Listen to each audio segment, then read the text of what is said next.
Hello বন্ধুরা, তোমরা সবাই কেমন আছো? তো আজকে আমি মিষ্টি দই বানাবো। তো চলো দেখে নেওয়া যাক। তো প্রথমে আমি 1 লিটার গরুর দুধ নিয়েছিলাম।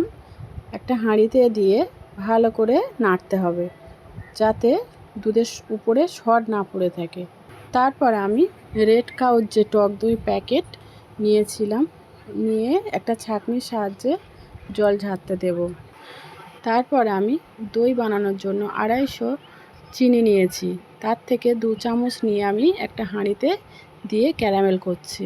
তো আমার ক্যারামেল হয়ে গিয়েছে। তো ফোটানো দুধের থেকে হাফ কাপ দুধ নিয়ে ক্যারামেলে দিয়ে ভালো করে নেড়ে নেব। তারপর ফোটানো যে দুধ ছিল তার সঙ্গে অল্প অল্প ক্যারামেল দিয়ে মিক্স করব। তারপর দিয়ে দেব একটা এলাচ থেঁতো। তারপর বাকি যে চিনিটা আমি রেখেছিলাম সেটা দিয়ে দেব, দিয়ে ভালো করে নাড়ব।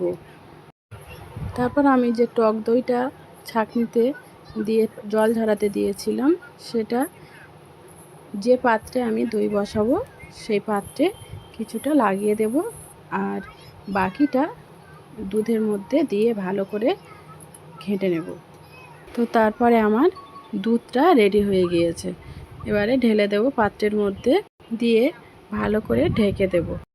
একটা উপর থেকে ভালো পরিষ্কার কাগজ নিয়ে উপরে দিয়ে দেব, দিয়ে তারপরে একটা প্লেট দিয়ে উপর থেকে ঢাকা দিয়ে দেব। ঢাকা দিয়ে রেখে দেব।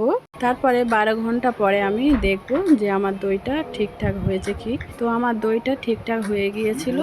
তারপরে আমি ফ্রিজে দিয়ে দেব, দিয়ে ঠান্ডা করে পরিবেশন করব। তো আমার রেসিপিটা কেমন হলো অবশ্যই লাইক কমেন্ট করে জানিয়ে দেবেন। তো ভিডিওটা কেমন লাগলো লাইক কমেন্ট শেয়ার করে জানাবেন।